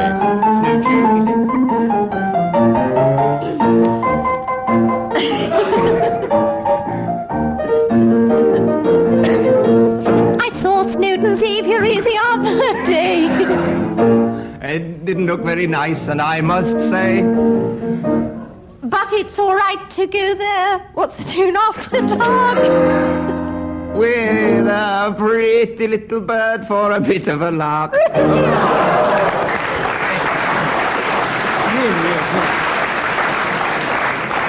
We will lose the West Indies next. I only give two, so it's in fact an overall win to Tell Tim Tim I read and arts Bill. at university. And now, and now, ladies and gentlemen, I will merely set up something we're going to do later in the programme. This is called Late Arrivals, and here the teams are going to be asked, ladies and gentlemen, to announce people with silly names. We're going to give you some time to think them up. These silly people are the late arrivals at the Furniture Salesman's Ball. The Furniture Salesman's Ball, and I shall be asking you for those names later on. Next round is called Guess the Heavy Breather, or Word for Word. I'm going to give one of each team a word, and the other member of the team must immediately come up with another word which has absolutely no connection whatsoever with the first word. The other team can challenge and try and prove such a connection. Start with Tim and Bill. I think we'll start with Bill on this. Bill, marmalade. Aubergine. Baggage. Nappy. Cucumber sandwich. Sock. Mount Everest. Mitten. Cauliflower. Galosh. Challenge from Graham Garden. The galosh is in fact a type of cauliflower. It's sort of... It is? Prove it! It is! I call upon you, sir. Prove Look it. me Prove straight in the eye and say that. A galosh is a type of cauliflower. Everybody in the audience know that. I'm going to give 1 point to Tim and Bill for the Know that joke? arrant impertinence of that challenge, Mr. Wow. Garden. And in fact, I will go to Mr. Garden. I will say to him the word truss. Pentateuch. Pentateuch, for anybody who didn't hear that. Light Joe. bulb. Fourth of Firth. Horse. Buffalo. Challenged by Bill Oddie. Buffalo and horse. Are both quadrupeds. Oh, splendid. Splendid. Irrefutable. And animals. Irrefutable. All right? Irrefutable. All right, Irrefutable. yes, I'll Let's start another one, this time with Tim Brooke Taylor and the word Tim. Inkwell. Button. Elephant. Horseradish sauce. Knee socks. Goat. Lingerie. Filthy. Graham Garden's finger being pressed by Joe Kendall, which is a strange team arrangement. What's the... Prove a connection there. Prove a connection, please. Well, I don't want to go into Tim Brooke Taylor's mind, but there's clearly a connection between lingerie and filth. You may have filthy lingerie, but I certainly...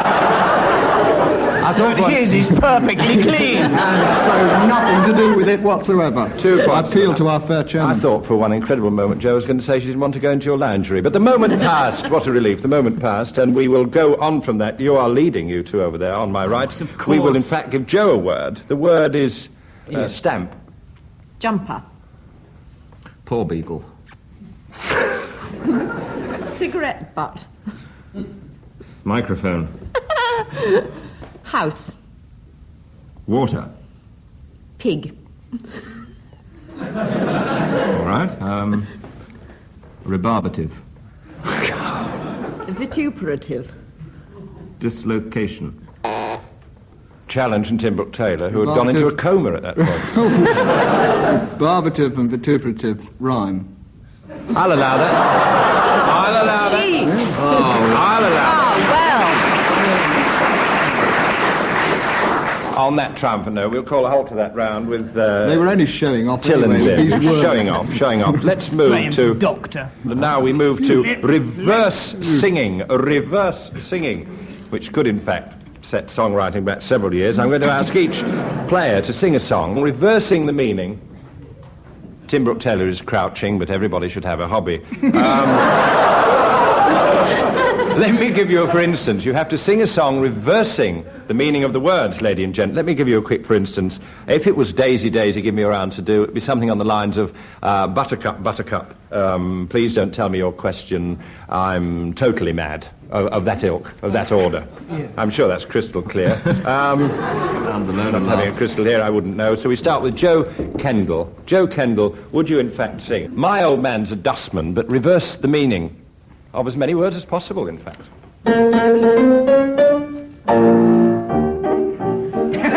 Long introduction, please, Dave. Well, your young girl's a ballerina. She strips off her ballerina's shoes. She strips off a well-tailored tutu. And she's kept in Buckingham Palace. Was that it? That was Aye. Oh. It's murder, as has just been proved. This. We go now to Tim. Tim, have you got the words of big spender? You should have the words of big spender. Would you immediately reverse the whole process, please? Keep it clean.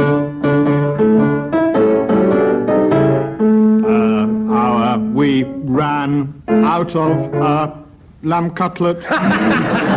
We couldn't see. We are a woman of ill repute. A non-genuine small miser. Bad look. Where are we on the tune? Bad looking. So disgusting. Read wouldn't. No. Would you? We hate to not know. This is coming in over my. The opposite of mind. Body. I don't really want to go. Come on. I've had enough of this. I really have. We'll level that. I pressed the hooter out of sheer compassion, Tim. Thank I you level very up much that. indeed. And hurry. Passionate applause has swayed me to another point. Graham Garden, the song in question is The Girl from Ip and Emo. Slow and gentle, Dave. Short and pale and old and ugly. The boy from Newport Pagnell running, and when he doesn't go past, nobody he doesn't go past in front of goes, Two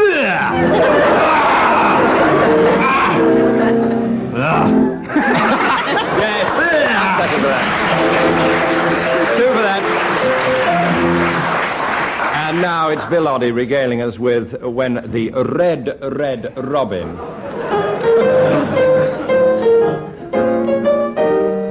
If the conservative aardvark, that's a bit subtle, goes lying ashort. Here there are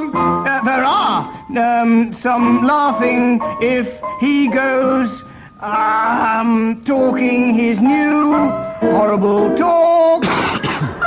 Go to sleep, you wakeful person. Lie down, get into the bathroom.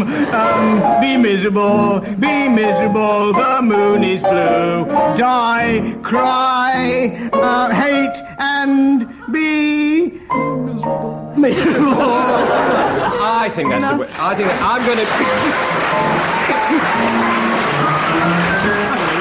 I'm going to declare that excruciating round a tie. In fact, our 4 drawers here, I'm going to call that 5 points each of that round. The next round, with a public warning to each side and Joe Kendall dreading a submission, these are sound effects. We have sound effects here from the BBC Library.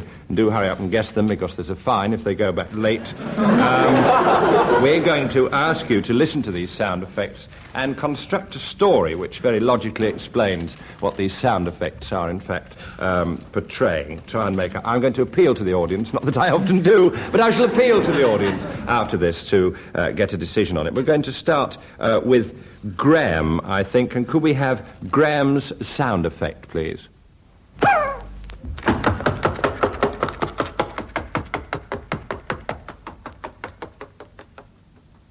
Is that it? That was it, yes, Come indeed. back, Graham. Come back. That was, that was the condensed version of the 39 steps.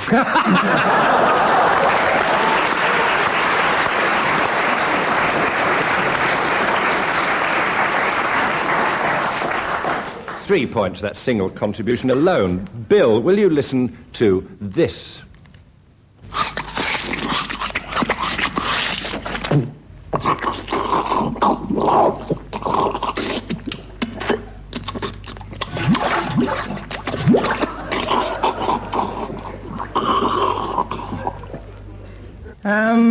Let me see.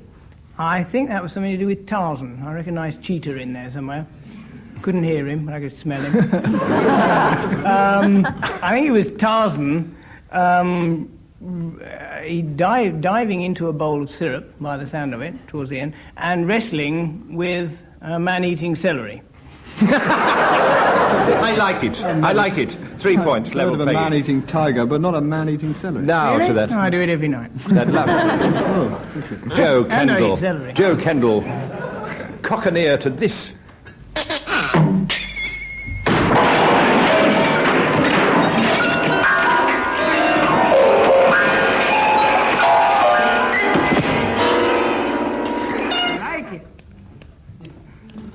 What was it, Joe? Mrs. Mills's wedding night.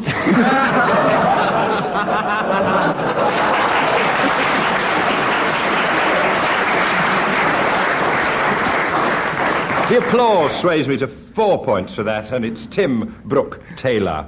This sound effect, Tim.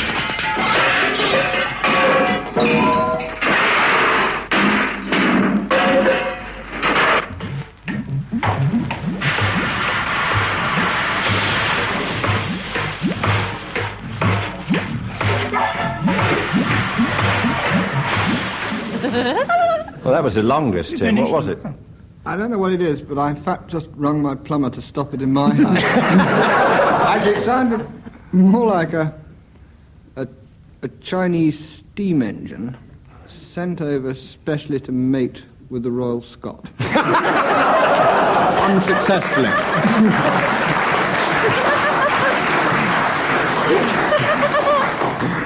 I won't have to appeal to the audience. You, Joe and Graham, you won by 2.75 on that round. We move now to Misleading Readings Mark II. This time it's not only silly voices, but incredible musical renditions. So we will, in fact, start with Tim and Bill. And Tim and Bill are offering The Merchant of Venice by William Shakespeare. In such a night did Thisbe fairly a trip the dew, and saw the lion's shadow ere himself, and ran dismayed away. Blimey. Lion stood idle with a willow in her hand. Upon the wild sea banks, the wild sea banks, the wild sea... Let me see, bank. Yes. The wild sea banks, and we're waft to come again, to come In such a night Medea gathered the enchanted herbs that did renew out. Yes, son, in such a night, in such a night, in such a night, in such a night, still in such a night, from the world, such a night, in such a night,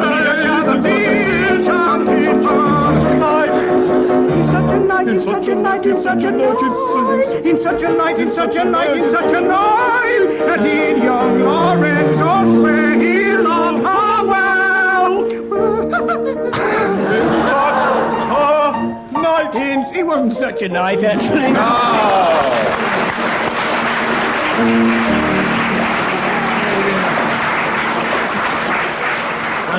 Flowers have been brought upon the stage and Tim Brooke Taylor has been rubbed down with steel wool. Now I'm going to ask Joe and Graham to see, in the unlikely event, could you recognise that? Was it Galton and Simpson? No. Warmish. Not one-off. Warmish. Galton or Simpson? No, just a single person. Neither of them. A rising lad wrote this. As You Like It. As You Like It is wrong, because it was in fact The Merchant of Venice. The Merchant of Venice. Tim and Bill, 5 points for that, I cry. Now, Joe and Graham, would you give us your operatic rendition of a prose piece? And Joe and Graham's piece, Rookery Nook, by Ben Travers.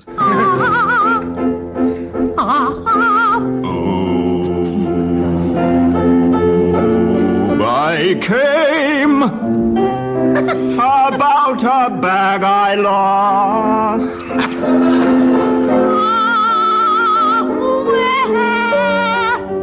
Yeah. Oh!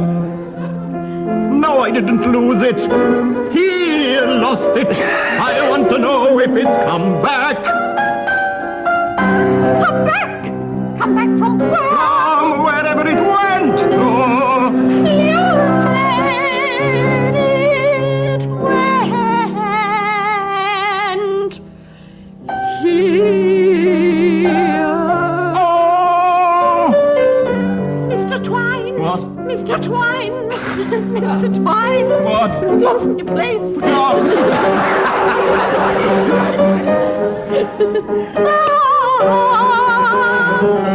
Do you know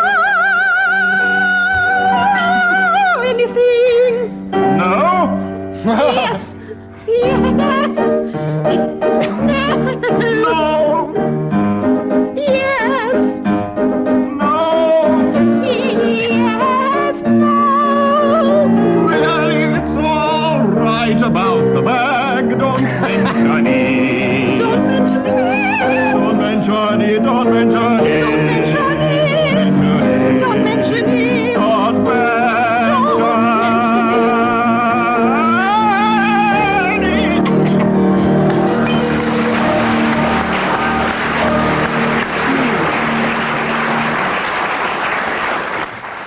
A brief extract from several of Wagner's rings there. And, Told you not to mention All we it. got really was a bag and Mr. I Twine. came about the bag I lost. Restoration. not as not as warm as that. It's funny, but it's not that old, is it really? No, Am I supposed to be in this?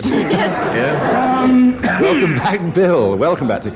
It's a funny, not that old, Pretty fast sort of piece, really. It's a farce. Oh, Yes. Graham, you've gone too far saying farce. Is it a Ben Travers farce? Oh, is it? yes, it is a Ben Travers farce. It is a Ben Travers farce. They're very funny farces, but I can't remember a single name of another one. Diddly-dee, diddly-dee. Cuckoo. Diddly-dee. The It's cuckoo is the Rookery next. Nook, gentlemen. Rookery Nook. Rookery knows. Cookery Nook. Too late. Rookery Never Nook. heard of it. So, in fact, I declare Joe and Graham the winners by 3 points to 2 there. And now we get carry on singing our next round or pick up the song. This round is going to be played entirely in the nude, and we'll measure the winners by the volume of the audience's laughter.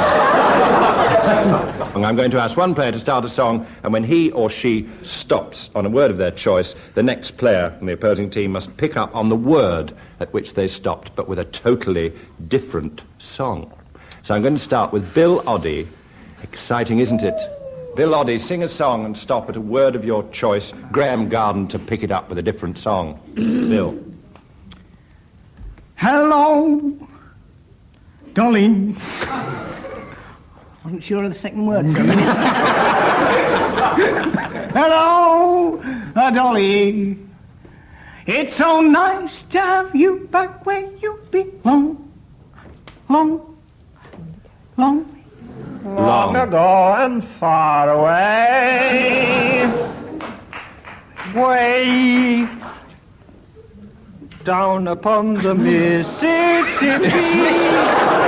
Where? You're Dr. Point for the wrong river, right? No. Keep rattling. Graham, start a song.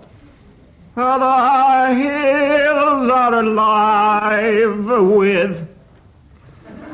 with a song in my heart of my heart. Ah. Bill. Heart, the herald. Glory to me for getting a couple of points there. Glory to the newborn king.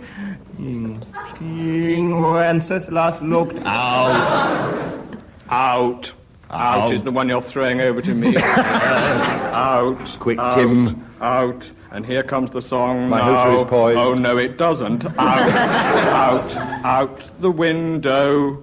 Look out. They're coming in the door. I won't allow that. All right. I'll give a That was I'm getting all peevish right. now. What? No, it's a time lag, really, a time lag. So we now go to Tim. Back in your agony, Tim. You start the song this time. Oh, the Deadwood stages are coming out over the hills, and the engineers are thicker than porcupine.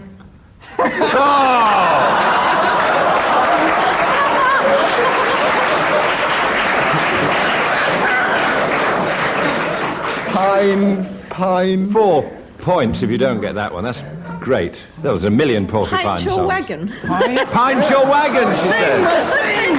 I'll give you 2 points there. Let's start yet another with our Pint Your Wagon lady. Joe Kendall, would you start a song now, please, to finish out the round? The hills are alive Allow repeat. with the sound of music. Music.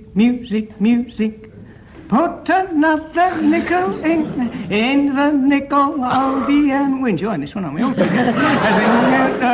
Loving you and music. Closer.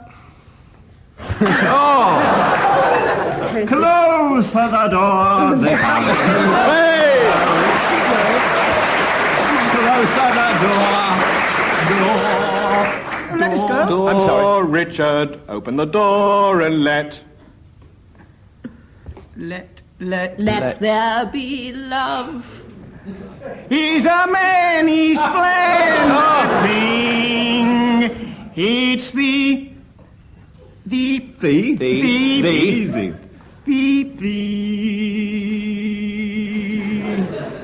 What?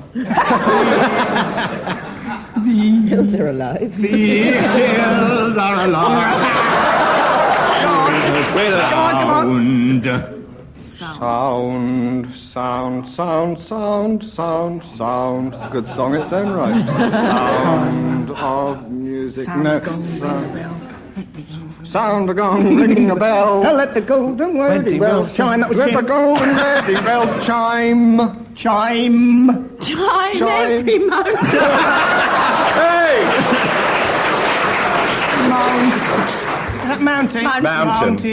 Mountain. High. River deep, mountain high. I came in a funny place. High, river deep. It just goes on like that. River deep. River deep, mountain high, river deep. My hoot is poised. Deep. Pardon the expression. Deep. Camp down, ladies. No. That's it. I'm going to declare Tim and Bill the winners of that round by 7 points to 5. Tim and Bill. And now our denouement, ladies and gentlemen, our denouement, in which you'll remember, of course, that early on in the programme I asked our teams to mention some very silly people who'd arrived rather late at the furniture salesman's ball. I'll give one mark per name on this. Let's hear first of all from Tim and Bill, who arrived late at the furniture salesman's ball. The first arrival at the furniture salesman's ball from America, Mr. and Mrs. Drawers and their son, Chester Drawers. Oh! Good. Come on. Very good, very good. From Wales, Mr. and Mrs. Owen Ningtable and their son Di Ningtable.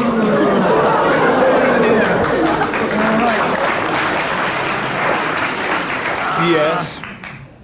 Bill. Mr. and Mrs. Lear and their Hungarian cousin Chandelier. One for Payne.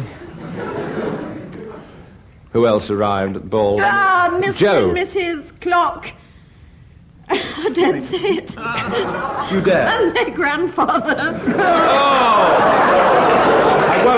I won't. And a late arrival, Mr. and Mrs. Bed and their daughter, who is, of course, Helen Bed. Too much of it on radio. And a Dutch couple. Careful, Tim. I had a friend that's already been on earlier. A Dutch couple, Mr. and Mrs. Van Bed and their Welsh cousin, Di Van Bed. Listen, I don't... You're very kind. Another late arrival. Mr. and Mrs. Dard Lamp and their son Stan Dard Lamp. And a last-minute entry, Mr. and Mrs. Net and their taxi driver son, Cabby. Pathetic. Closely followed by yet another contingent for the furniture salesman's ball, Mr. and Mrs. Slong and their revolutionary son, Chase Slong. And one more uninvited guest who has just slipped in. And they're rather regretting they've come at all. Mr. and Mrs. Fence-Foot Umbrella Stand and their daughter, Ella Fence-Foot Umbrella Stand. I'll say goodnight to the listeners now because this is going to go on. It's good night from Joe Kendall, Graham Garden, Bill Oddie and Tim Brooke Taylor. It's going to go on. My name's Barry Cryer. I've got a wife and 3 lovely children away from all this. I declare Tim and Bill the winners, ladies and gentlemen.